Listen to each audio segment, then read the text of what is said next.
Hi everyone and welcome to NCM. My name's Emily Siddons. I'm the co-CEO and artistic director, and I am joined today by Eryk Salvaggio and Joel Stern, and together we've curated our next major exhibition, Signal to Noise. So let's start at the beginning. Let's start about how this show came to be. And I suppose it was a provocation or a statement from you, Eryk, about the fact that the information age is over and we've entered an age of noise. I mean, in a sense, we are living through at the moment one of the biggest kind of technological revolutions to humanity since the beginnings of industrialization. But in many ways, reflecting on this show, it is a post-AI show. And by grounding this quite contemporary, somewhat contentious subject in historical artworks and technology collections, we can understand how artists have occupied that kind of, I guess, fertile space of noise and use that as a way to explore different social, cultural, political contexts, different aesthetic possibilities. The beginnings of industrialization, really, technology and technological tools were designed to extract noise or interference from the channel in order to ensure a clear signal. But I think, again, Eryk, as you said, accessing information is no longer, humanity's greatest challenge. It is, spilling from our fiber optic cables. So it's more about how we sit comfortably in that noise to sort of find our way or navigate our way through it and perhaps insert the humanity back into it too. So I'm going to start with your artwork, Swim, that's featured in the exhibition, because I think, Eryk, you speak about sort of swimming through noise in such an interesting way, and that provides quite a lovely kind of metaphor for the show as well. So let's start there. Sure. So I suppose we could say that Swim is kind of an encapsulation of my approach, or at least my ideal approach to some of the tensions that you've just described. In that work, there's this, both a kind of breakdown of images that are coming out of an artificial intelligence system. It's glitchy, it's noisy in a very traditional sense. And then yet over that, there is this actual archival footage. Nini Shipley is swimming through that, on top of that, and there's an additional layer too, which is that all of it is being dissolved into a new layer of this digital noise. And for me, that piece is, when I look at Nini Shipley sort of swimming around in that stew of data and abandoned data and broken data, I always look at that as a very sort of soothing, floating suspension of trying to resolve those tensions. So rather than rushing to sort of solve something or cure something, fix something, so rather than to try to clean the noise out of the channel, as you're saying, it's about swimming in that channel between and using that as almost a kind of buoyancy, right? It's very easy to be overwhelmed in the information age by this information, but we can grasp it too tightly at one extreme, or we can let go and sort of sink to the bottom on the other. And so being able to float, I think, is a really nice metaphor for where we are and really the most sort of sensible way to approach the current environment. And I think this idea of floating kind of applies to the whole exhibition as a whole. I agree, and I think we've had the luxury of being on site for a few days and sitting in that noise, and as you sort of sit within the exhibition space, you start to notice these really fascinating connections across different kind of technological eras and different kind of contexts that start to unfold. We have the 1930s radios projecting the Voyce clones next to a stacked TV, dreaming about the internet next to glitching interfaces, desktop interfaces. So I wonder, Joel, if you can speak a little bit to your work, the machine listening work in the show, but also to some of those ideas too. Sure. I mean, I think unless you're the most serene person in the world, you live in a pretty noisy environment. We all do, and a big part of what we do every day is kind of navigate through that noise, filter out certain signals, foreground others, and that's always a political, technical, and aesthetic process. Different media technologies produce different relations between signal and noise. So I think that is a really important part of the show, from the radio and television to the desktop of a computer to the AI and post-AI image. In our work with machine listening, it's a collaboration that I've been pursuing for the last few years with two close friends and confidants, Sean Dockeray and James Parker. We were immediately drawn to the radios. I think, our work is grounded in the sonic, hence the listening in the title of our project. It really thinks, in our various activities and projects, we're always thinking about what it means to listen in an increasingly machinic world, what it means to say that machines listen, if that's not too anthropomorphic, because often machines do seem to be listening to us when we interact with them, as anyone who uses voice user interfaces like Siri and Alexa will attest. But what's actually happening there is not what we've meant by listening in the past. It's something more like auditory data processing with a bit of personalization thrown in to create the impression of listening.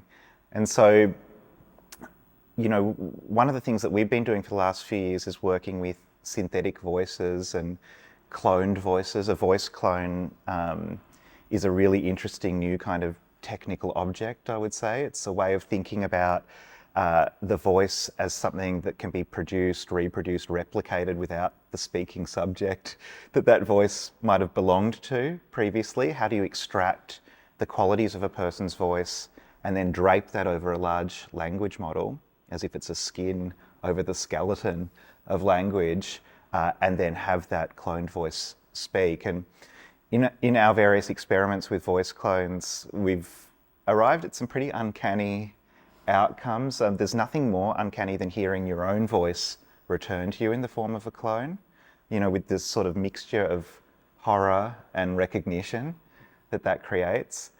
When we looked at these 1930s radios, I suppose our minds immediately went to the radio dramas of the era in which those radios were produced. Firstly, the Orson Welles piece, War of the Worlds, that many people will be familiar with, and the way in which the story of a catastrophic event unfolding in the world was mediated by the radio itself as the mode of communication. So it would be one thing to sort of have that story told to you in another format, but to hear it on the radio gives it the status of a news alert, or gives it a certain authenticity and charge. So we wanted to work with the idea of a story told on the radio but for radio, and in this case for multiple radios.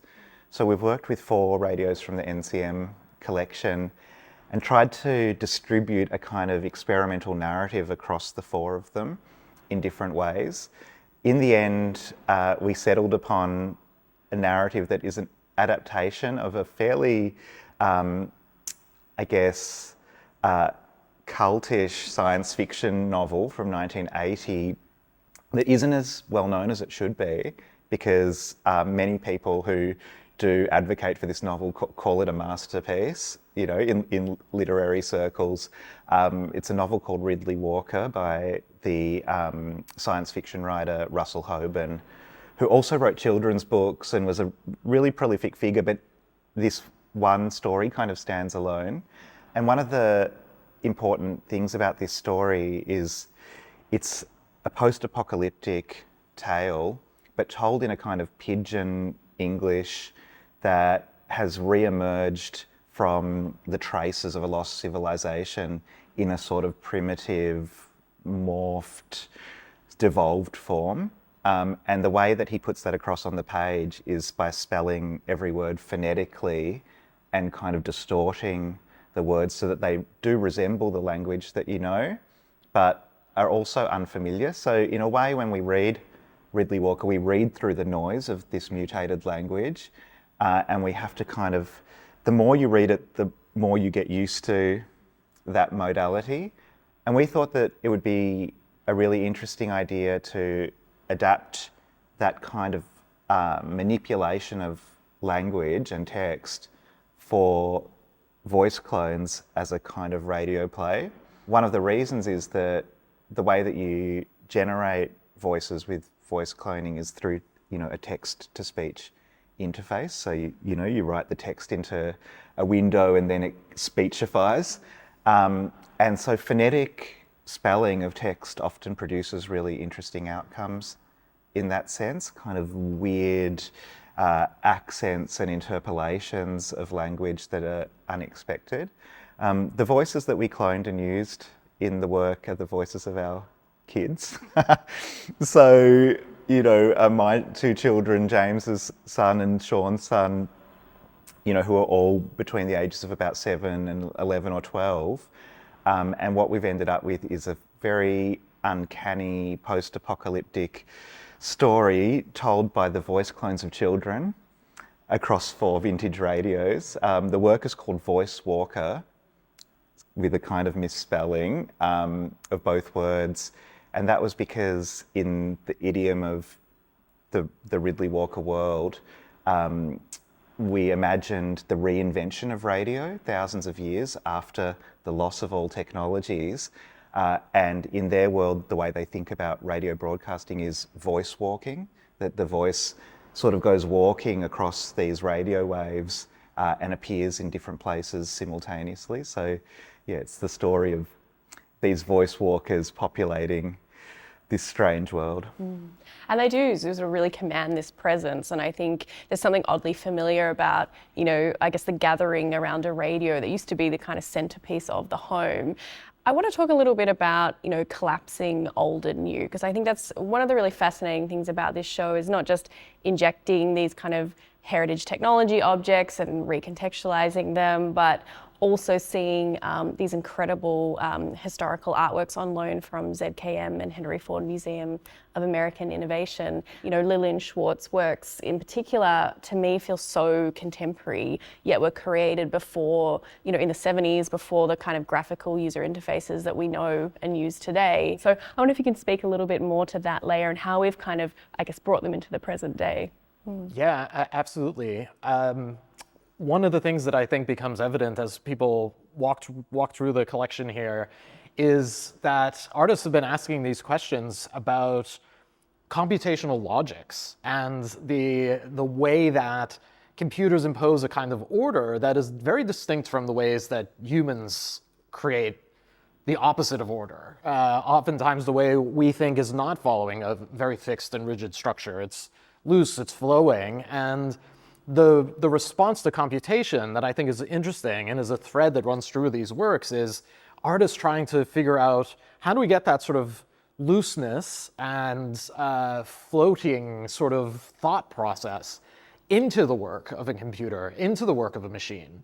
And so you have the works like Lillian Schwartz, who's, as you pointed out, the interface wasn't there. She's basically reinventing, or inventing, to be honest, the process of making these works. Namjoon Paik, who's literally responding to television as a object rather than a broadcast channel. He's literally sculpting televisions in a sense, or sculpting the stream or the broadcast channel. And for me, one of the striking things about George Brecht's work is that it is a direct response to the Turing machine, which was this 0 and 1 binary structure, sort of forefront of computation in general.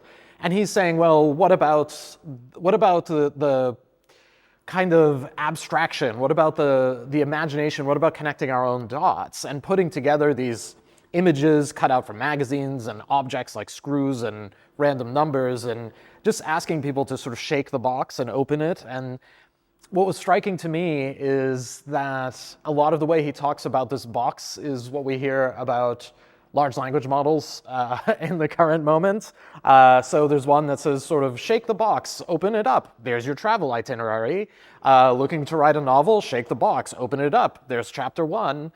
And I think that these tensions, I think what's nice about that collapse, as you say, of the historic moments is that there is a through line that I think is becoming evident to us today of artists responding to the organization that these technologies can impose on thought and our own way of moving through the world. And so a lot of the works in here are challenging that, but that's what makes these works from the 70s and 60s so fresh and meaningful in the current context. Yeah, and I want to speak to that idea of connections, because we're sort of sitting, right next to the central thesis, this sort of towering, Claude Shannon diagram of a general communication system.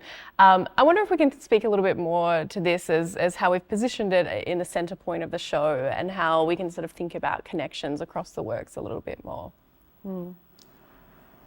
Yeah, I mean, I'll let you speak to Shannon, because I think that's an important part of your thesis, Eryk. But just sort of riffing on the connections idea, I think, what any good exhibition at this scale does, and I hope this is a good exhibition, is sort of historicise the artworks across a kind of span of a period of time. And that's always a double move. It's always about retaining the specificity of each artwork's context, but also strategically collapsing that specificity so that they are kind of equalised, that we're kind of dealing with them all through the prism of the present moment. And I think that's something that is really strongly happening here. But if we sort of stick with the specificity side just for a minute, I think one thing worth remembering is that in the 1950s, 60s and 70s, let's say, where some of the works emerge out of that context, computers were really a strong part of the counterculture, right? And computers had a sort of counterculture charge to them. It was connected with radical sort of movements in sort of radical lifestyles, hippie culture, thinking of Stuart Brand and the Whole Earth catalogue and so forth, thinking of Fred Turner's great book From Counterculture to Cyberculture, where he sort of charts the way in which, computational attitudes shifted from sort of these radically, sometimes anarchistic cultures through to the Silicon Valley cultures that we have today, which have their roots in these, countercultures, but are sort of so much more corporate. And I think we do sort of see in the show that some of the earlier works deal with the emancipatory potential of the computer to liberate us from human logics and rationalities, which we want to be liberated from, because humanity is also constrictive in certain ways. And then some of the more contemporary works, like Mimi's work, for instance, start to touch on, a different politics of computation, which is more to do with surveillance, classification, categorization, and JODI's work with the desktop too, where the computer returns to us as an instrument of control rather than an instrument of liberation. And yeah, it's obviously more dialectical than that. It's not one or the other. But I think one thing this show does is it does place you in the midst of that tension about our relationship with machines and computers, that dialectic of liberation and control, which is sort of always present and is obviously present in the Shannon diagram too. Yeah. So I suppose speaking to the Shannon diagram, which is directly behind us, I think one of the things that's really interesting about this is how it's theorized as a universal model of communication. So, for example, in the walkthrough, we were sort of shouting over while we were sort of setting the tones and levels of volume and everything, and we're sort of shouting over it to explain it to a group of volunteers, and realizing like, oh, actually what I'm doing right now is the Shannon diagram, so this works out really well. It's like a performance score. Suddenly I'm performing the Shannon diagram.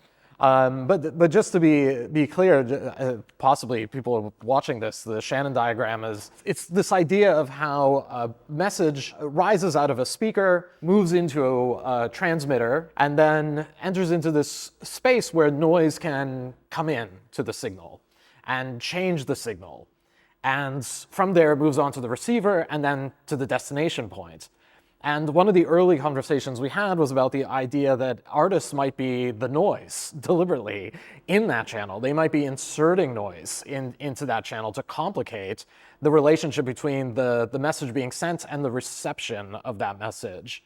And if you apply that to these works or art in general, a lot of the sort of counterculture that you speak to comes out of this idea of complicating the message, usually a message of power, usually a message that originates from some sort of sense of control, and Namjoon Paik is an excellent example of that. But JODI, which is right next to it, is another example of the desktop as an interface is sending a message, and they're sort of the noise in the signal. They're the noise that is complicating that message. And it moves from Paik being a kind of, how do we sculpt with this noise? How do we work and manifest our own identity from this signal, or our own sort of possibilities out of these signals that are coming to us, to JODI, which is sort of saying, how do we interrupt that relationship of control and power? How do we highlight that relationship? And that's just two examples of the type of relationship that I think artists have with this information flow. And I think originally we had joked a lot of actually replacing noise in the Shannon diagram with the word art before just going straight up with the diagram, but I think the point still holds true. And when you think about it that way, then there's another thing that's really important that happens, which is noise, which is usually defined as a negative, right? We don't want the noise, right? Becomes more complicated immediately because it is then its own type of signal. And I think this relationship is really evident throughout so much of the show, even as one moves through the show, addressing the kind of the din and the information overload, both sonically, visually, and processing that and realizing that there's points of information that you can pull out of this when you start to pay attention and when you start to redefine your relationship to the quote unquote noise.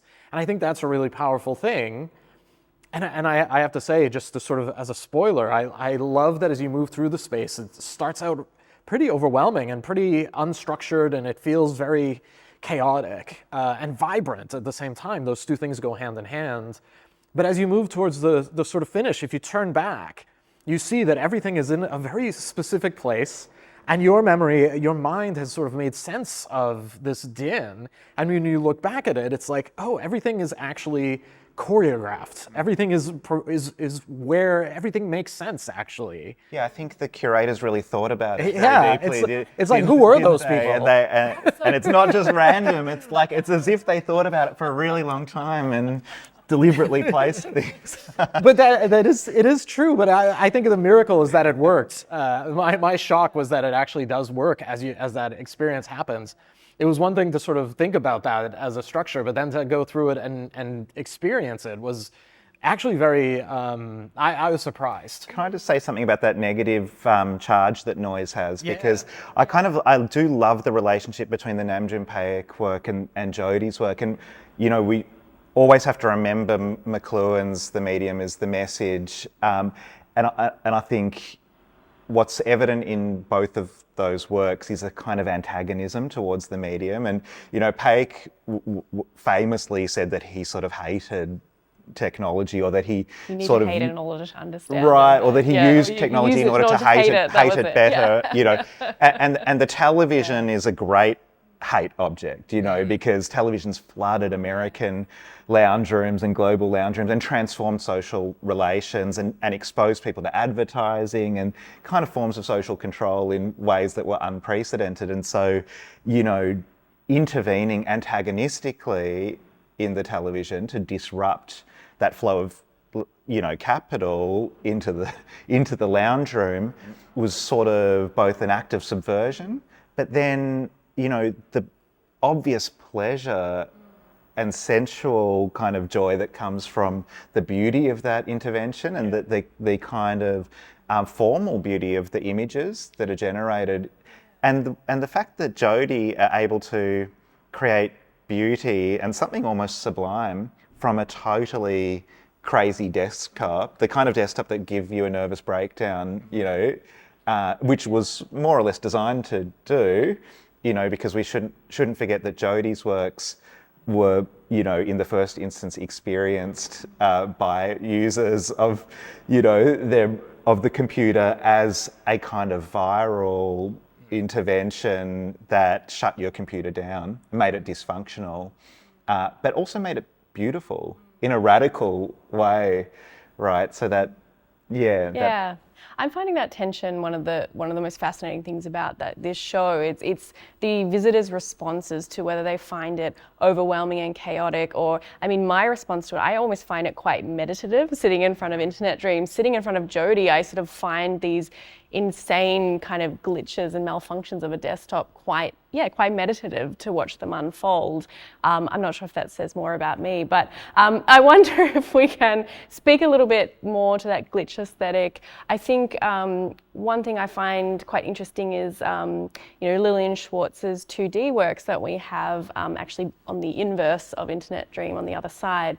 And seeing, what happens when you subject, nature, whether it's a night scene or a landscape or a mandala, which is typically a symbol of, interconnectedness, to computational processes. And for me, it results in this kind of almost a dreamlike quality or a sense of otherworldliness. Again, quite beautiful objects in their own right. But perhaps we can speak a little bit more to that glitch aesthetic and how artists have sort of exploited it, and how it unfolds across the show and in your work too, I suppose, Eryk, in a way. Yeah, I had a conversation recently with someone who reminded me that glitch is meant to be a rupture, not necessarily an aesthetic. And in the current moments, we're kind of awash in a kind of glitch aesthetic. We're really, you can have, there's Instagram filters that make it look like you're glitched. Yeah. But the glitch itself is actually an interruption. And I think it has to be an interruption in order to have something deeper to say about it. In a way, the way I approach my work, which is glitching generative AI systems, is I actually wondered for a long time if the stuff that I was creating was actually a glitch or was a computer's idea of what a glitch is supposed to look like. In other words, was I triggering the model to render the aesthetic of a glitch, or was I actually glitching the system? And in a lot of the work that I have done, it's really about, well, if it's just faking it, it's actually not as interesting to me. It has to actually be something about that positionality of the artist in relationship to creating the piece, where they're redefining the structure of the system that they're using in order to do something different with it than it was originally intended.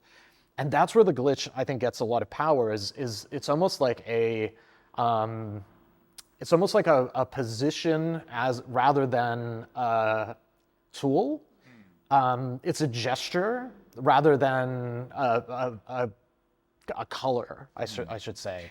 The glitch also is strongly related to the idea of medium specificity, because in some ways the glitch is almost the truest articulation of a medium, like the scratch or crackle of a record, the skipping of a CD. It in a way reveals the truth of the medium, in a sense that the sort of frictionless operation of the medium can never do. And when you think about people saying something was a glitch in the matrix, right? What they often mean is that it was a momentary reveal of truth that is sort of sits underneath the veneer of a constructed reality. So I think, when artists push mediums into the space of glitching, it's often a very materialistic practice of trying to go deeper into that medium, not just deal with its surface, but deal with its guts. And also, I think obviously there's a really strong relationship between glitch and noise. It's often the way that we process something that is at first incomprehensible to us. But like as Eryk said before, the more time you spend, with in a particular sort of environment, the more its contours are revealed, and what first appears as noise or a glitch starts to become a feature, right? And starts to become a grammar, even a way of actually articulating the work or producing a message. And I'm thinking here maybe of like elekhlekha's work, and the way that you transpose something as beautifully materialistic as a gong into a set of discrete speakers that are sort of hanging and that are small and in some ways very far away from these beautiful metallic instruments. And in a way they're glitching the gong in order to somehow take us deeper into its materiality, into like what makes up the sound, and what the potential for that sound is in a recombinant kind of way, mediated through other technologies. Yeah. Let's touch a bit on more on that, because we haven't really discussed the new commissions in this show, other than your work for machine listening. So obviously we have a number of new commissions as part of this exhibition, from elekhlekha, a Thai, New York-based collective. Craftwork are also based in New York, and Rowan Savage, who's a local First Nations artist based out of Sydney. Do you want to speak a little bit more about these commissions and how they how they speak to other themes in the show? I think just to keep discussing the elekhlekha piece, because I think that there's a really good, strong anchor in their work for this show as a whole, which is this relationship between the individual components of the work, whereas it's a set of suspended speakers and transducers, and each of them are playing well as you approach it, it's this colossal sound.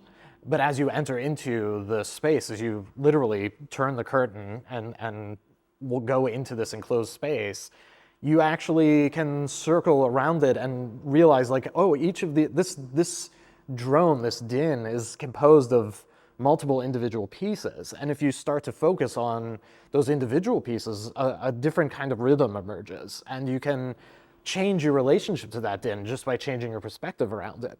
And I just found that to be so appropriate to the show as a whole, about that relationship to this overwhelming information environment, whether it's, again, sonically, information, visually, that every sort of piece of information is a piece that can become overwhelmed, but it is also each of them is an individual invitation to a potential relationship with that single piece of information.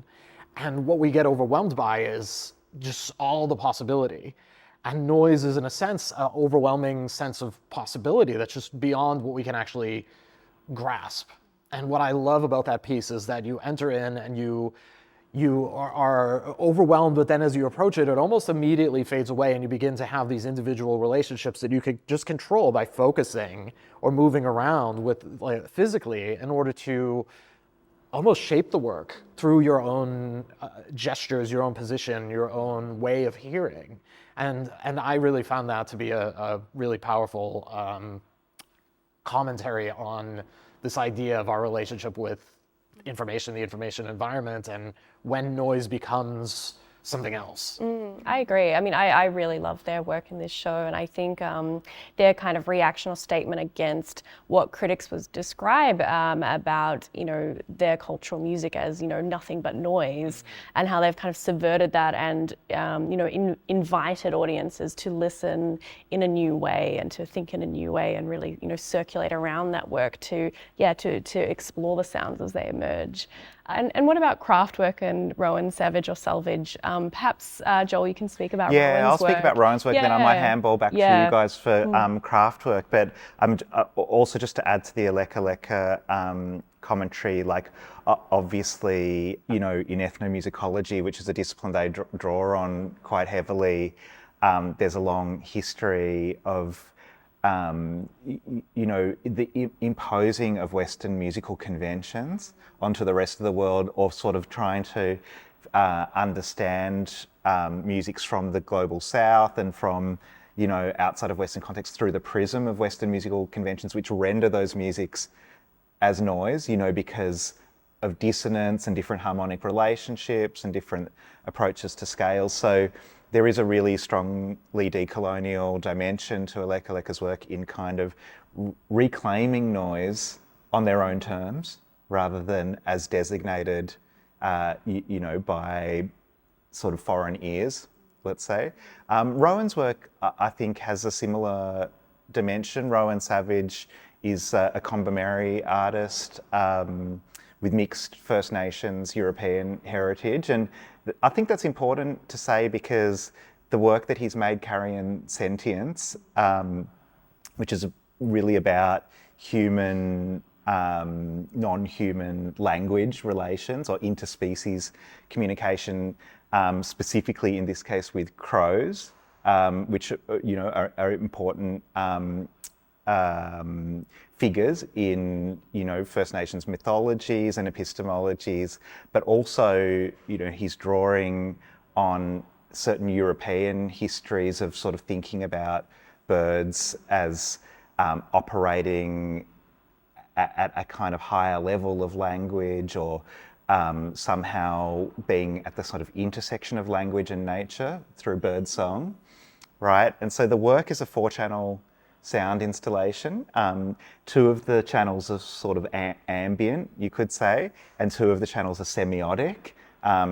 One features his voice incanting different words, the other a crow voice, and there's a kind of flow between the 2 as they morph into one another and kind of become entangled, so that crow's speech resembles human speech in sort of in the inverse becomes crow-like, and Rowan has used artificial intelligence to realise this work by producing data sets of his own voice and of the crow voice, and then kind of merging them with one another in different ways.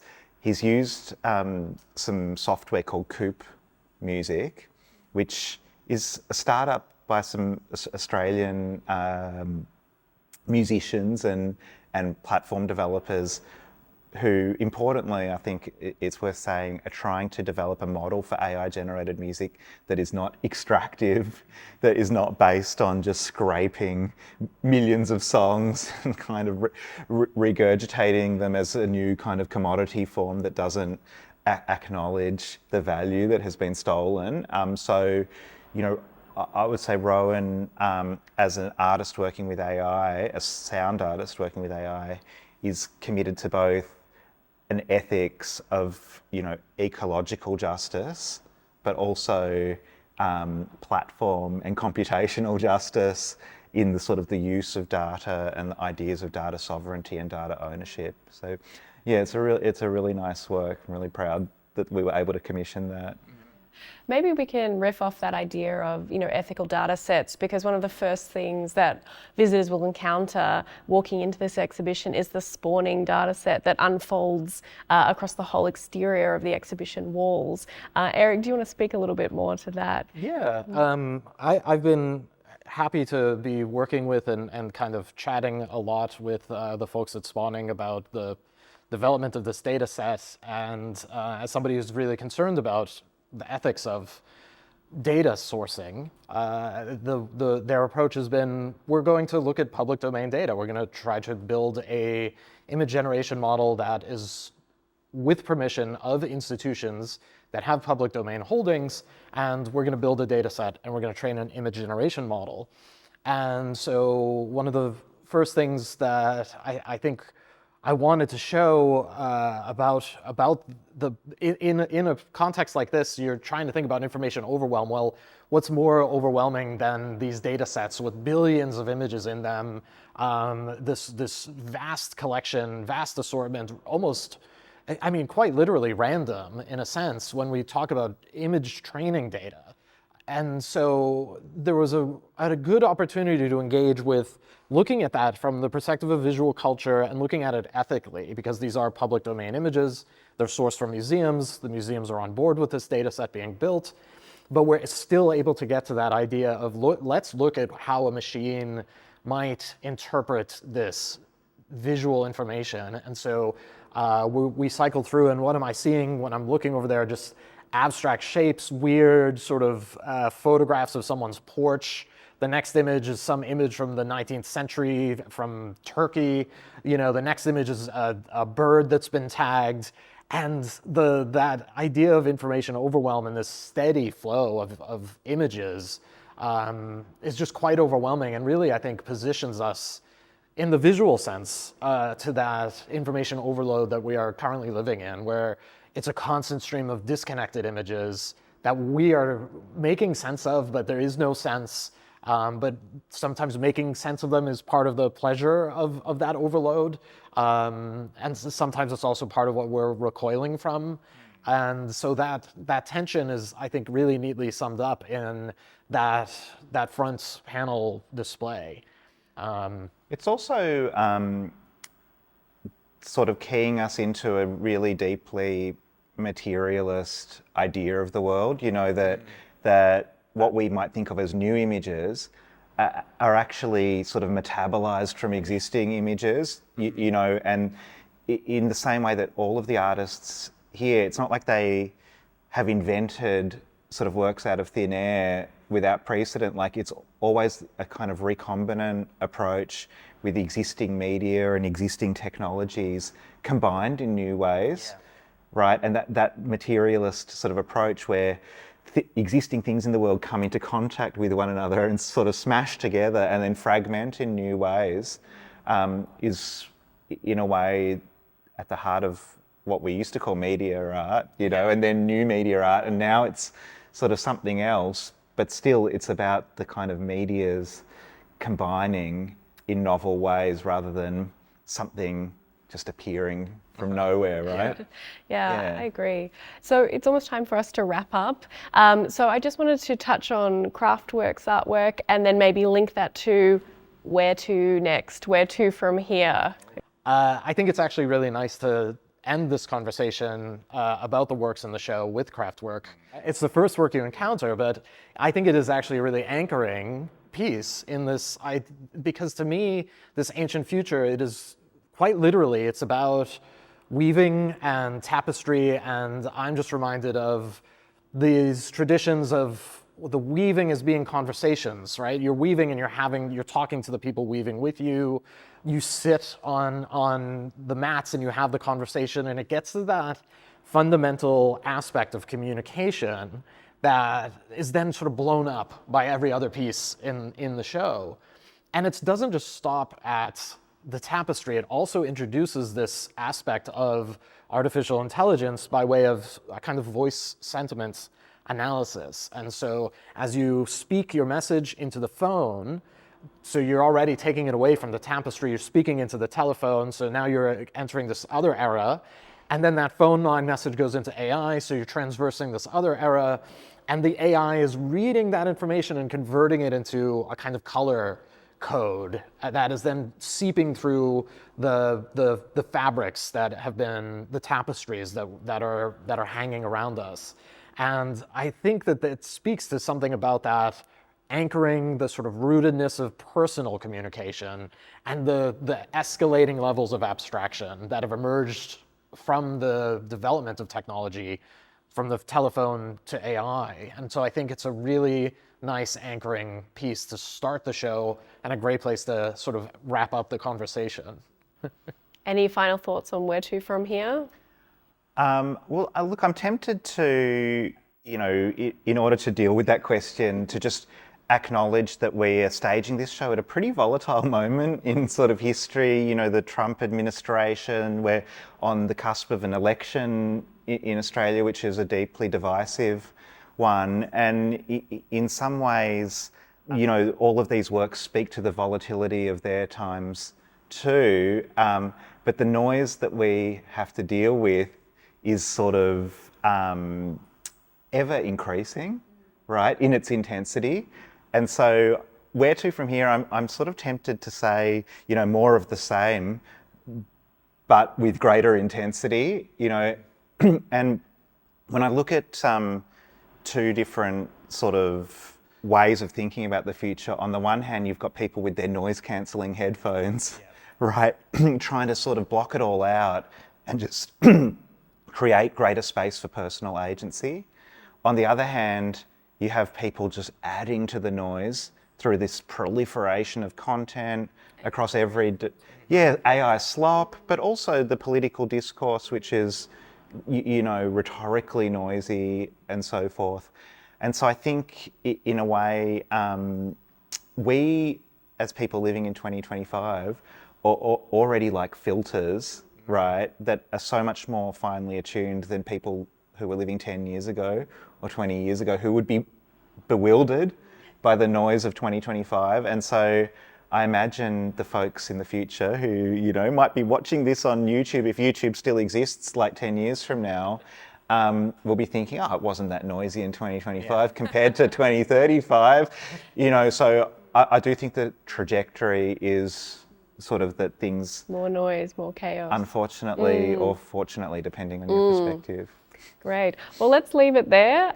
There's so much to talk about in this show. It's been so great talking to you both today and having a chance to sit down and reflect on signal to noise. So thanks, Joel. Thanks, Eryk. Thank you. Thanks.